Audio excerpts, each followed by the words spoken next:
Buenos días, hermanos. Les voy a pedir que abran sus Biblias en Colosenses. Vamos a seguir con el estudio de esta carta que ya tiene mucho tiempo que hemos estudiado. No sé cuánto tiempo llevo, pero creo que ya como unos 8, 9 meses, algo así. Ya es pues mucho.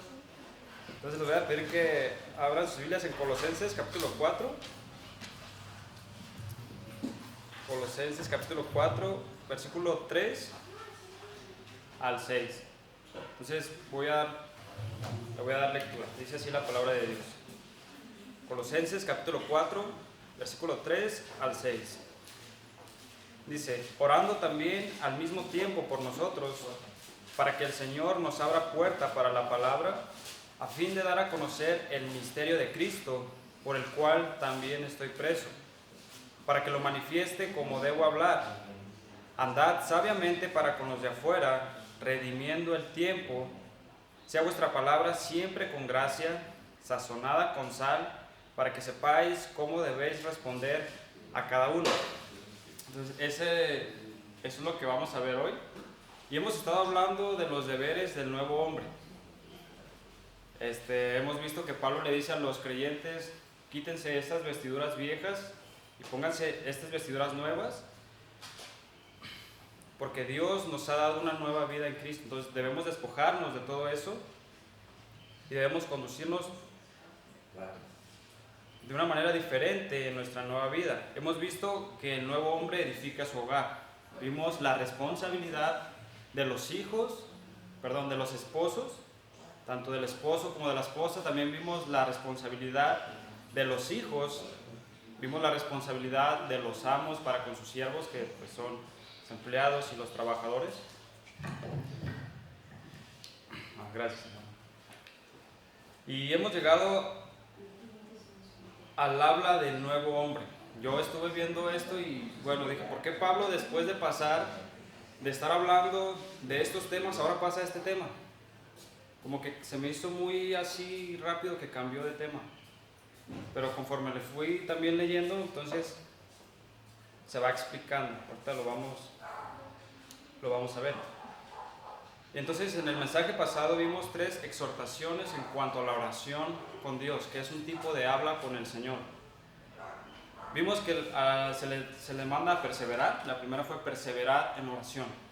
Perseverar, dice Pablo: aguanta, resiste con valentía, persevera con valentía. A pesar de las circunstancias, a pesar de los malos momentos que estén pasando, tú persevera en la oración. Esa fue una exhortación. Aguanta, permanece en medio de las dificultades, sabiendo que Dios responderá de la mejor manera. Ahora, la siguiente fue velad. Es mantente despierto, tanto físicamente, estar consciente en la oración, tanto espiritualmente. Tienes que estar viendo qué está pasando, qué necesidad hay, cómo puedes orar, quién es a quien se debe de orar, para qué. Entonces, no solamente es estar despierto cuando estás orando, porque es fácil quererte quedar dormido, es velar. Pero también es importante esto, que estés viendo lo que está pasando a tu alrededor, por qué se necesita orar. Entonces, eso también lo vimos. Y también vimos una exhortación en cuanto a la acción de gracias. Tenemos que estar dando acciones de gracias. Pero entonces ahora vamos a ver el habla. De hecho, pues la oración es un tipo de habla con Dios, por eso es el habla del nuevo hombre. Pero ahora veremos el habla del nuevo hombre en cuanto a la proclamación, que es en cuanto a dar el mensaje del evangelio, y el habla del nuevo hombre para con los no creyentes, es decir, tu testimonio afuera, tu palabra afuera.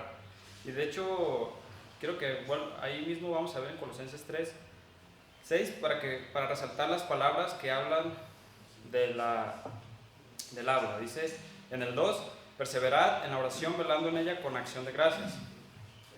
Es una. Dice: orando al mismo tiempo por nosotros, para que el Señor nos abra puerta para la palabra, a fin de dar a conocer el misterio de Cristo. Entonces está hablando ahí de hablar, de proclamar. En el 4 dice: para que lo manifieste como debo hablar. Entonces ahí vemos lo mismo, hablar. Lo dice: andad sabiamente para con los de afuera, redimiendo el tiempo. Sea vuestra palabra siempre con gracia, sazonada con sal, para que sepáis cómo debéis responder a cada uno. Entonces esa es el habla. Está hablando, el habla con Dios, el habla en la proclamación y el habla del creyente para con los de afuera. Pero vamos a orar, vamos a pedir dirección del Señor y ahorita pasamos al mensaje. Padre, te damos gracias por este día más de vida, Señor. Gracias por cada uno de mis hermanos que está aquí, Señor. Te pido que este mensaje pueda ser claro para ellos, Padre, que usted me use conforme a lo que yo he estudiado, Padre, que me dé las palabras correctas. Señor, te pido que sea de edificación para mis hermanos y que nos ayudes, Padre, a crecer en tu conocimiento. Te doy las gracias, Padre, en el nombre de tu Hijo Jesucristo. Amén. Bueno, entonces este es el tema. Vamos a ver. Entonces Pablo dice, el primer punto es el habla del nuevo hombre con la proclamación de la palabra. Entonces, en el versículo 4, capítulo 4, versículo 3 dice, orando al mismo tiempo por nosotros, para que el Señor nos abra puerta para la palabra, a fin de dar a conocer el misterio de Cristo, por el cual también estoy preso. Ahora, después de que Pablo les dice, perseveren en la oración, aguanten en la oración, velen en la oración, le pide a este grupo de creyentes, se me hace muy interesante lo que él les pide. Ahorita lo vamos a ver. Él dice, oren también al mismo tiempo por nosotros. Ya que ustedes van a perseverar y van a estar en oración, oren al mismo tiempo por nosotros. Ahora, sabemos que hasta este punto Pablo está encarcelado. Pablo está encarcelado en Roma, en una prisión domiciliaria donde duró 2 años encarcelado. Él estaba encadenado a un soldado romano. Y él dice, oren por nosotros. Ahora, es probable que, porque ahí dice nosotros, no es oren por mí, también dice oren por nosotros, y es probable, y de hecho Pablo lo habla en versículos más adelante, en donde ahí estaba Tíquico, estaba Onésimo, estaba Aristarco, Lucas y estaba Marcos, y un Jesús llamado Justo, que dice también Pablo. Entonces yo creo que esta oración la abarcó tanto para ellos igual. Y Epafras estaba ahí, no sé si recuerdan, pero Epafras fue el pastor de la iglesia de Colosas. Él estaba ahí, él era el pastor. Entonces él fue el que le dio el informe a Pablo. Entonces Pablo se da cuenta de todas estas herejías que estos falsos maestros quieren introducir a la iglesia, y él se va hasta Roma. Y le dice, mira Pablo, estos falsos maestros están atacando, negando la suficiencia de Cristo. Ese es el punto principal. Están negando la suficiencia de Cristo. Ellos están diciendo que Cristo no es Dios, que Él no es suficiente para salvar, que Él no vino en carne, que ni siquiera vino en carne, que solamente era un espíritu, que Él no es el creador, que Él fue creado. Y están diciendo que necesitan filosofías, que necesitan tradiciones de hombres, adoración a ángeles, un conocimiento más elevado que supuestamente solo ellos tenían. Que no tienen que comer esto, que tienen que guardar ciertas leyes, que necesitan circuncidarse. Entonces muchos creen que por la devoción a Cristo, Epafras estaba encarcelado también. Porque en la carta a Filemón, Pablo le dice mi compañero de prisiones. Entonces es probable que Epafras estaba encarcelado y Pablo está levantando esa oración también para ellos. Después mandó las cartas con Tíquico y con Onésimo. Ya no fue él. Entonces él estaba encarcelado. Pero lo que se me hace muy interesante es, noten, Pablo está encarcelado. Y él no pide a los colosenses, oren por mí para que Dios me saque de la cárcel. Esa no fue su oración. Él no dice, oren por mí para que mi juicio salga bien, para que yo pueda estar libre. O él no está con la idea preguntándose si quizá Dios lo ama. ¿Dios me ama? Creo que a lo mejor Dios no me ama porque pues estoy en la cárcel y Dios no me saca. No, esa no era su preocupación. Su preocupación principal era esta. Él dice, oren para que el Señor nos abra puerta para la palabra. Esa era su oración. Su punto principal siempre fue predicar la palabra. Ahora, esta frase, ahí en el 4.3 dice, orando al mismo tiempo por nosotros para que el Señor nos abra puerta para la palabra. Ahora, esta frase, que el Señor nos abra puerta para la palabra, habla de una oportunidad para testificar. Que el Señor ore para que Dios nos dé una oportunidad para testificar, para predicar el Evangelio. De hecho, vamos a ver algunos versículos que hablan de esto, que en Hechos, vamos a ver algunos. Está en Hechos capítulo 14.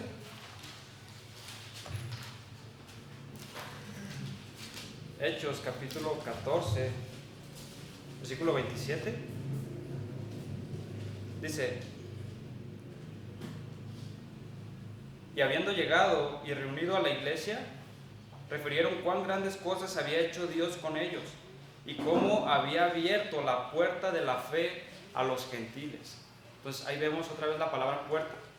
Es una oportunidad para testificar. También en 1 Corintios capítulo 16.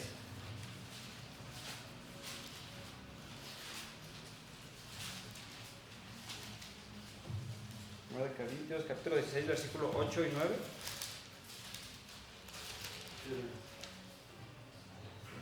Dice: pero estaré en Éfeso hasta Pentecostés, porque se me ha abierto puerta grande y eficaz, y muchos son los adversarios. Entonces otra vez vemos ahí la puerta. Es una oportunidad para dar el mensaje. De hecho, en Apocalipsis 3 dice que el Señor es el que abre puertas y cierra puertas. El Señor es el que abre la puerta para el Evangelio. Si no hay oración para que Dios abra la puerta y lo haces en tus propias fuerzas, aquí lo vemos con Pablo. Él está pidiéndole a este grupo de creyentes gentiles: oren por mí para que Dios me abra una puerta. Como dije, muchas veces vamos a predicar y a compartir el Evangelio sin pedir que el Señor nos abra la puerta. Una oportunidad para hablar de su palabra. Y lo hacemos en nuestras fuerzas, y cada vez que hacemos esto, debemos estar conscientes que tenemos que estar orando así, que el Señor nos abra puerta. Ahora, sabemos que ahorita no hay persecución. Sabemos que no hay persecución. El gobierno no nos prohíbe predicar tampoco. Y podemos decir que esa puerta está emparejada. No hay persecución, el gobierno no nos prohíbe predicar. ¿Y qué tenemos que hacer? Es hablar. Está emparejada la puerta. Hablar. Si el Señor abre la puerta, tenemos que hablar. Ahora, ¿cuál es ese mensaje que Él quería dar a conocer? Y por lo cual pedía a Dios que le abriera la puerta. De hecho, Él lo explica ahí más adelante, en ese mismo versículo. Dice en el 4.3: orando también al mismo tiempo por nosotros, para que el Señor nos abra puerta para la palabra, a fin de dar a conocer el misterio de Cristo. El misterio de Cristo.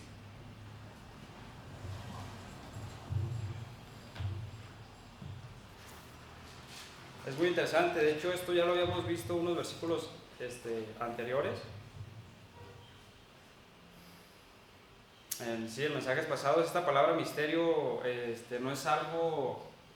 no es como algo misterioso, no es casi como un rito o una ceremonia revelados a ciertas personas elevadas o de alto rango. No es algo místico.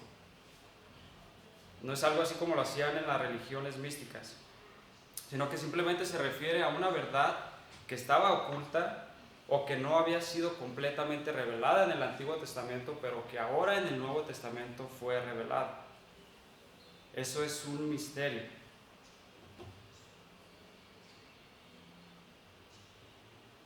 De hecho, Pablo lo mencionó en Efesios. En Efesios capítulo 6. Efesios capítulo 6, versículos 19 y 20. Dice, bueno, del 18. Dice, orando en todo tiempo, con toda oración y súplica en el Espíritu, y velando en ella con toda perseverancia y súplica por todos los santos, y por mí, a fin de que abrir mi boca me sea dada palabra para dar a conocer con denuedo el misterio del Evangelio. Entonces ahí vemos otra vez el misterio del Evangelio. Pero entonces Pablo dice, ore por mí para que yo hable. Es que esto realmente abarca todo, abarca toda la verdad del Evangelio, todo. De hecho vamos a ver algunos ejemplos de este misterio. De hecho esto, bueno, vamos a verlo en Colosenses 2:2. Vemos el misterio de Dios, de que Dios iba a venir en carne. Del 2:2 dice, para que sean consolados sus corazones, unidos en amor, hasta alcanzar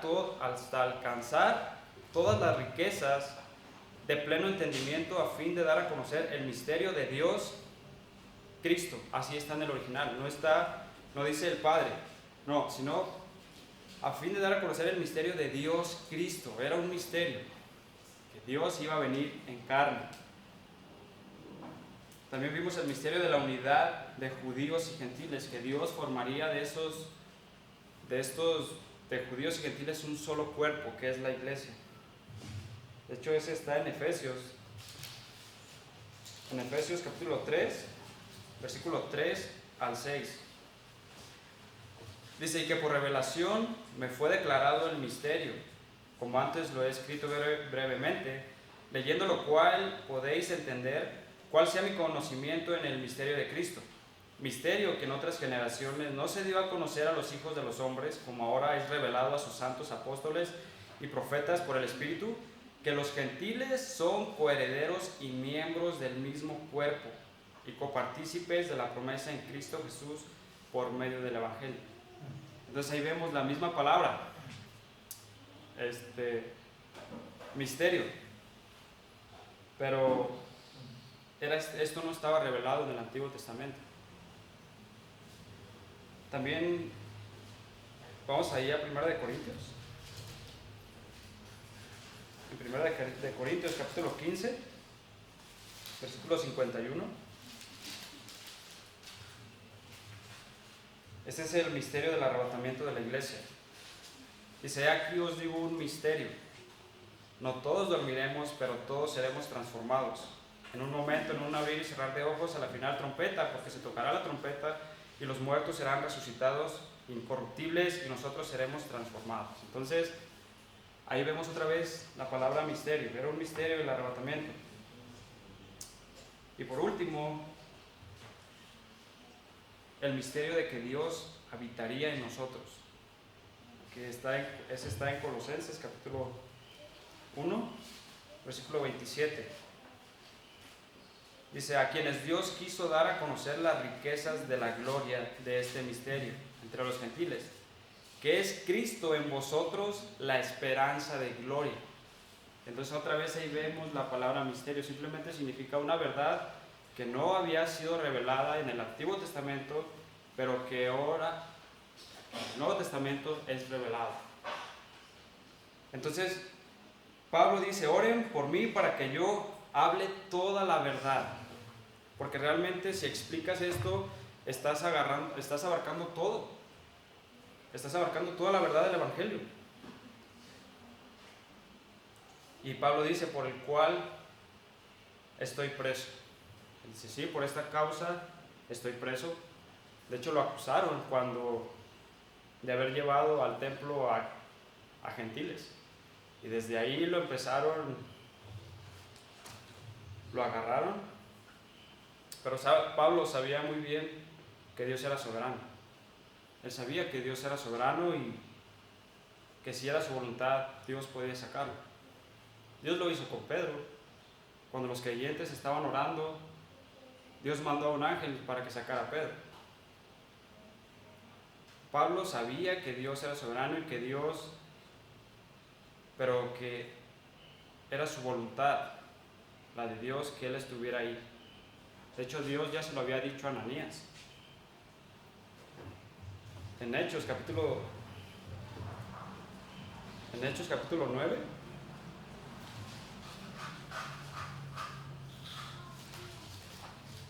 En Hechos capítulo 9, versículo 10.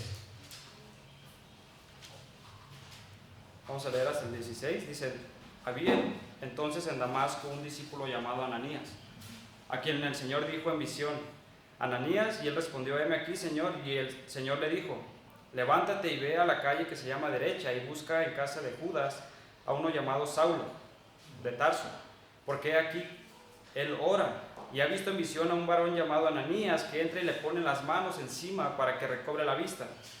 Entonces Ananías respondió: Señor, he oído de muchos acerca de este hombre, cuántos males ha hecho a tus santos en Jerusalén, y aquí tiene autoridad de los principales sacerdotes para prender a todos los que invocan tu nombre. Y el Señor le dijo: ve, porque instrumento escogido me es este, para llevar mi nombre en presencia de los gentiles y de reyes y de los hijos de Israel, porque yo le mostraré cuánto le es necesario padecer por mi nombre. Entonces, ¿cómo se cumplió todo esto? Estando Pablo encarcelado.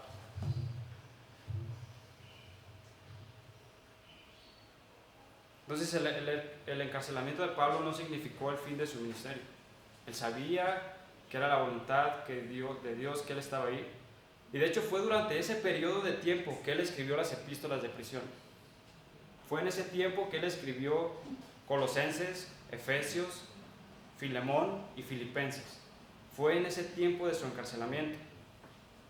Ahora, fue durante ese tiempo de su encarcelamiento que él evangelizó a Félix, él evangelizó a Herodes Agripa, él evangelizó a soldados romanos, a miembros de la casa de César y a esas turbas que lo querían matar.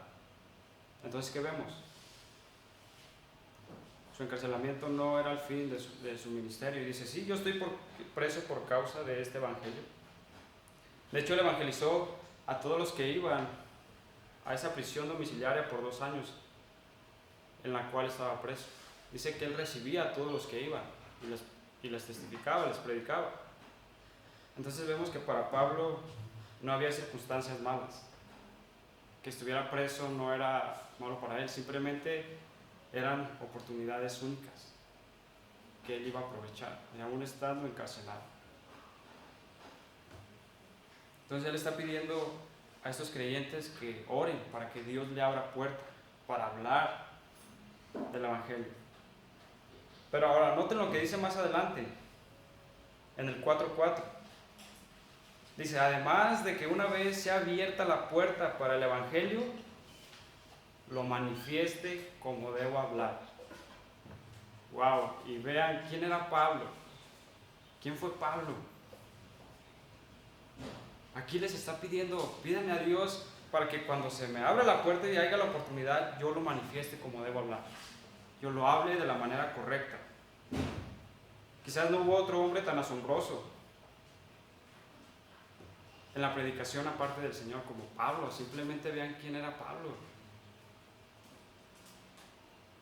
Que tuviera tanto impacto y vean su conocimiento bíblico. De hecho, Pedro dice que hay cosas que Pablo escribió que son difíciles de entender y que los indoctos tuercen, pero vean a Pablo pidiendo que oren para que él hable la palabra de una manera correcta. Esta palabra, como debo hablar, la palabra ahí para manifieste, da a entender que es con claridad. Oren a Dios para que cuando se abra la puerta, yo hable el mensaje con claridad. Un mensaje claro, para que pueda explicar el evangelio de una manera clara. Para que el Señor me dé las palabras correctas, para que me dé las ilustraciones más correctas, porque cada persona es diferente. Cuando tú le predicas a una persona, de hecho esto lo vemos con Pablo, cuando Pablo predicaba a un gentil, siempre le hablaba de Dios como creador, el Dios que creó todas las cosas, pero cuando se refería a un judío, le hablaba del Mesías, de Cristo. Entonces ahí vemos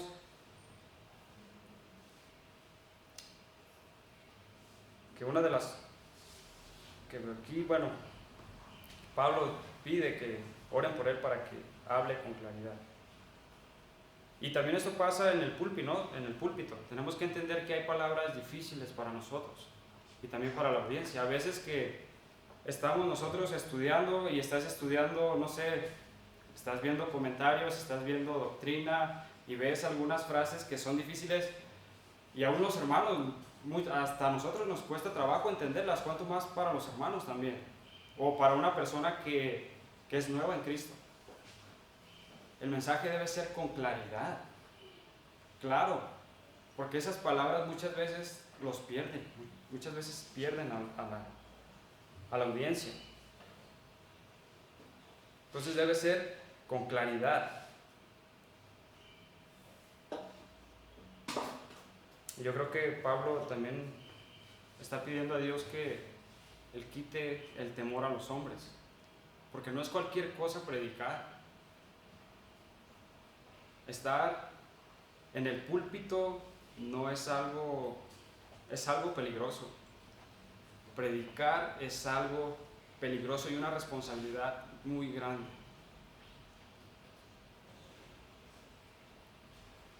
Somos hombres débiles, tratando de servir al Señor, pidiendo que nos use. El primer temor, el temor principal está directamente a Dios. Y yo creo que Pablo está pidiendo, ¿sabes qué, Señor? Quita ese temor a los hombres, para que yo pueda predicar tu mensaje fielmente, para que pueda predicar tu palabra con claridad. No es fácil estar aquí arriba y estar viendo los rostros de la gente, estar viendo que te están mirando. Y tampoco es fácil tratar de dar mensajes claros que se puedan entender. Es difícil también. Entonces es necesario también que estemos orando por nuestro pastor y por nuestros predicadores. Yo no estoy sacando ventaja de esto, pero es algo que Pablo pidió él mismo.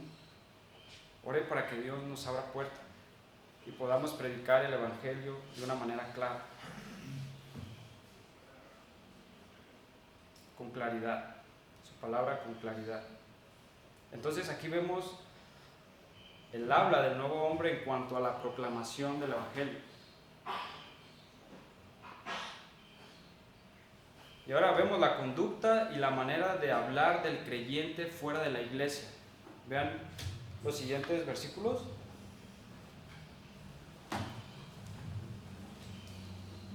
Dice el 4, dice, andad sabiamente para con los de afuera, redimiendo el tiempo. Ahora, aquí está hablando es la conducta del creyente. La conducta del creyente es la credibilidad de su palabra. Sí, porque lo que tú dices no importa si tú no lo vives, si tú estás afuera y la gente ve lo contrario. La credibilidad a tus palabras es tu conducta. Entonces aquí está hablando de tu caminar, de tu comportamiento, tu testimonio. Ahora, los no creyentes están más interesados en nuestra manera de vivir que lo que hablamos. Muchos dicen que prefieren ver un sermón a escucharlo. Y sí, está nuestro testimonio en juego. Entonces, si damos mal testimonio y luego les queremos hablar de Cristo, ¿qué va a pasar? Ellos no van a escuchar. Sus oídos van a estar cerrados.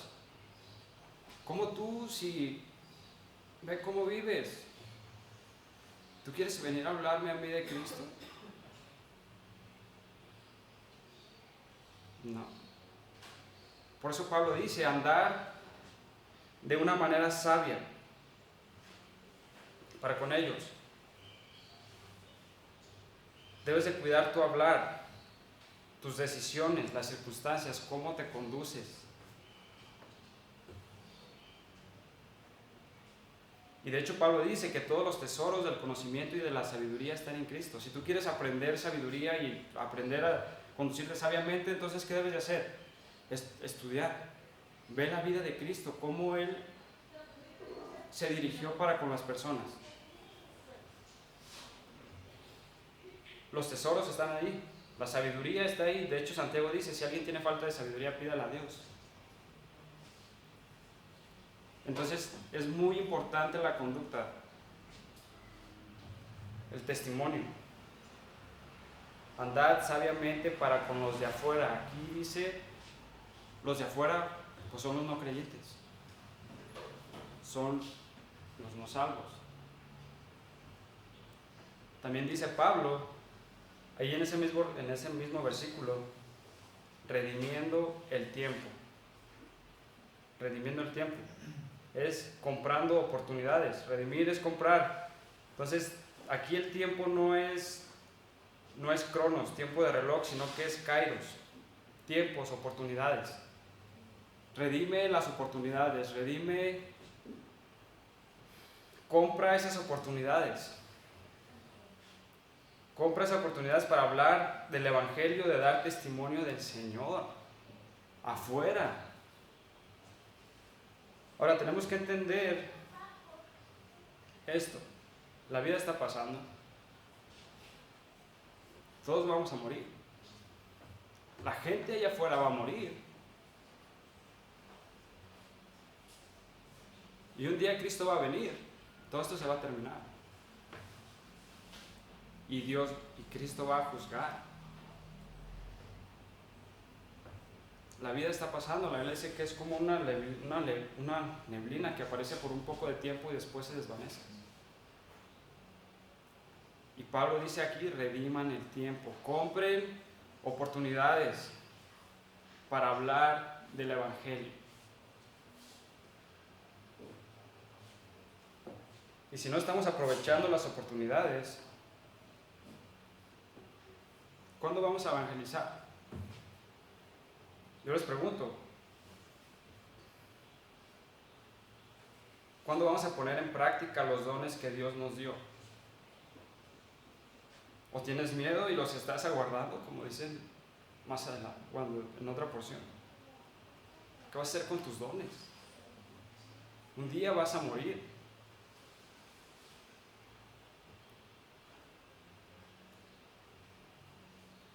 ¿Cuándo vas a poner en práctica lo que has aprendido? ¿Cuándo le compartirás a tus amigos? ¿A tus familiares? ¿O estás desperdiciando el tiempo en juegos, no sé, en hacerte rico, en el internet, o en solo tus deseos?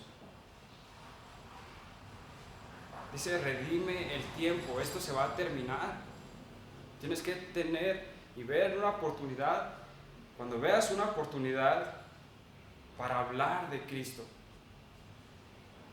para hablar del Evangelio, porque todo se va a terminar. No sabemos si Cristo va a venir hoy o mañana, si en este año o en el año que viene, no sabemos.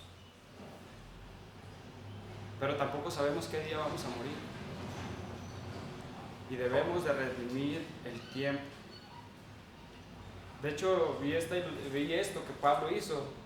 Vamos ahí a Hechos.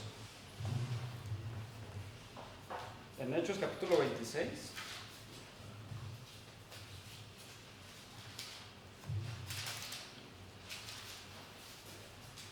En Hechos capítulo 6, versículo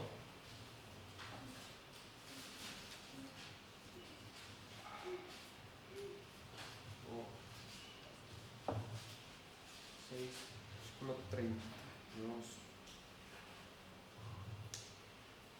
Se me hace que me equivoqué en eso, hermanos. Es donde Pablo, está el carcelero que cuando tiembla y el carcelero se quiere matar, saca su espada y se quiere matar, y Pablo le dice, no lo hagas. Todos nosotros estamos aquí. De hecho, no sé si alguien lo puede, si alguien lo pudieras. ¿Mande? 26, 27. 16, 27. Ah, gracias.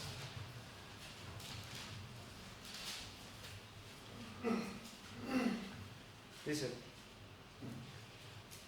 bueno, vamos a leer desde el 26. Dice, entonces sobrevino de repente un gran terremoto, de tal manera que los cimientos de la cárcel se sacudían y al instante se abrieron todas las puertas y las cadenas de todos se soltaron.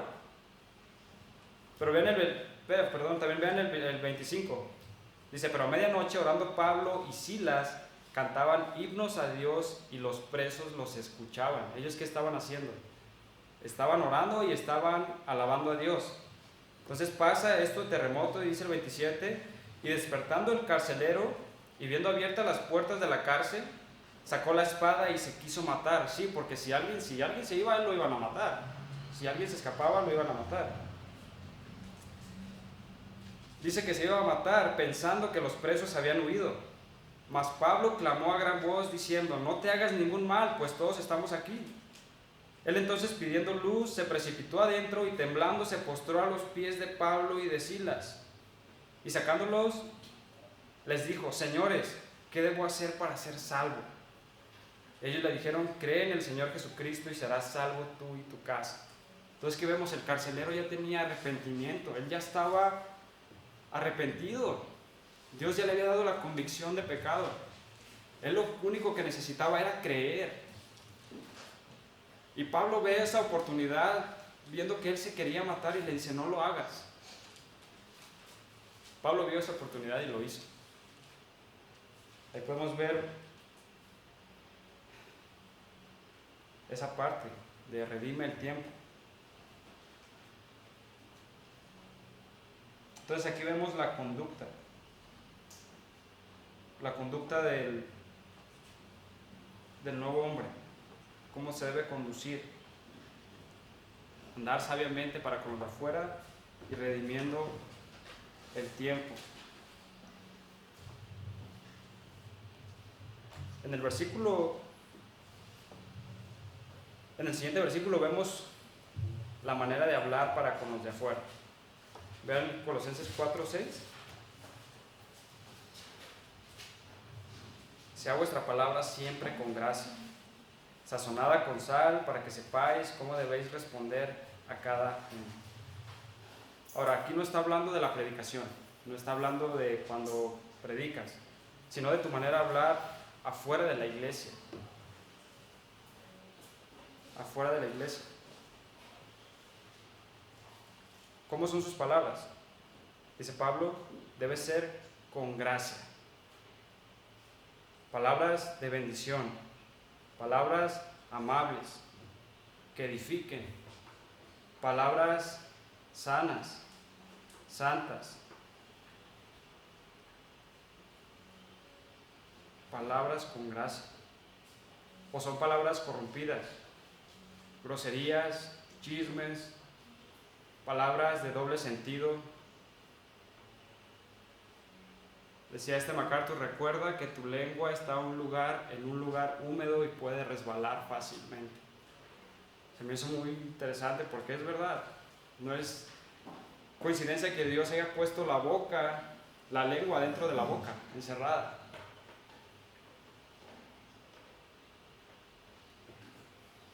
¿Cómo respondes a cualquier circunstancia? ¿No? Por ejemplo, se te mete un carro, se te atraviesa un carro o una persona y tú vas manejando, ¿cómo reaccionas?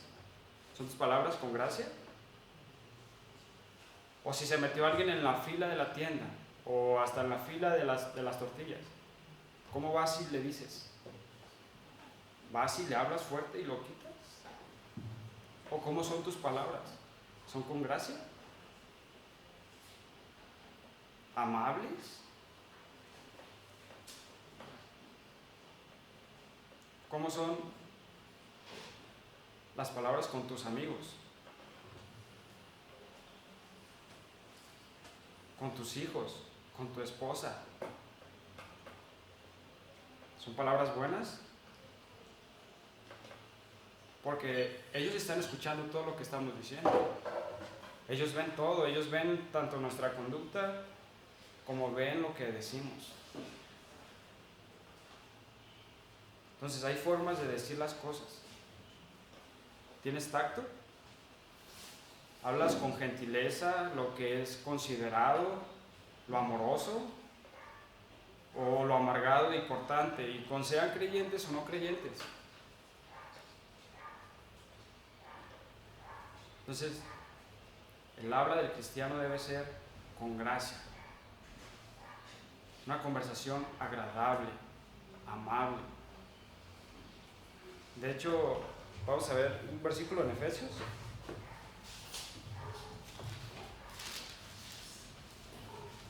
En Efesios capítulo 4, versículo 29.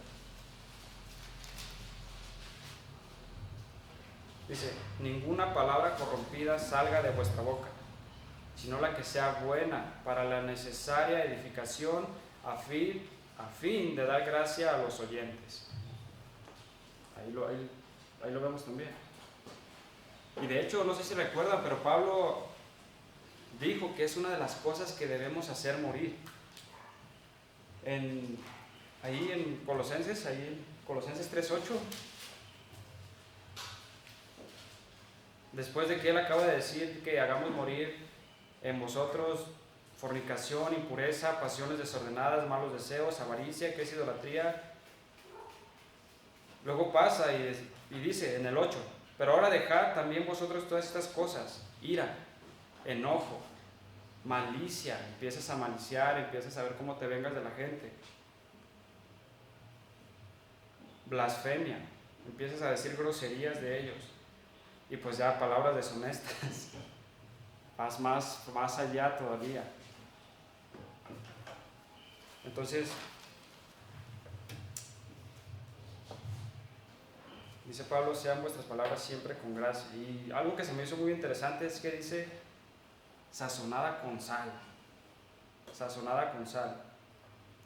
Y pues estuve buscando información sobre esto y pues es que la sal la usaban para dos cosas: para dar sabor, como el día de hoy, pero también para evitar la descomposición, la pudrición de la carne, para que no se echara a perder. Entonces la conversación del creyente debe actuar como una fuerza purificadora que rescata las conversaciones de suciedad de la gente. Ustedes pueden vean en la calle los niños cómo dicen un montón de groserías. Y niños pequeños, y los papás aún se ríen y les da risa porque los niños dicen groserías. Vean las canciones. Los jóvenes cómo hablan. Pero el cristiano debe de distinguirse por su manera de hablar. Y dice Pablo que tenemos que saber cómo hablar en el momento y en la situación apropiada. Ahí en el 4:6 dice, sea vuestra palabra siempre con gracia, sazonada con sal, para que sepáis cómo debéis responder a cada uno. Tienes que saber cómo responder a cada persona, porque cada situación puede ser diferente, debes de saber cómo responder. Ahora, también la sal arde si la pones en una herida, ¿no? La sal también arde. Entonces, y evita la descomposición. Entonces debes saber cómo responder a cada persona, cómo responder a cada uno, en cada situación. Bueno, para darle conclusión, debemos estar pidiendo a Dios que nos abra puerta para predicar su palabra con claridad, aprovechando las oportunidades, porque el tiempo se va a terminar. La gente va a morir. Cristo va a venir y va a venir a juzgar.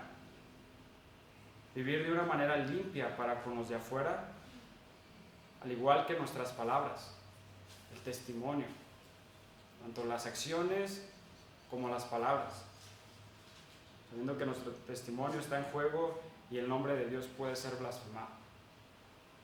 Entonces vamos a orar. Padre, te damos gracias por este día, Señor, más de vida. Gracias por mis hermanos que están aquí. Padre, te doy gracias por tu palabra.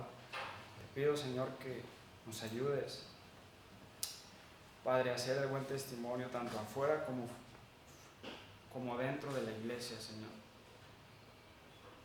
Que seamos sal, Padre, y luz.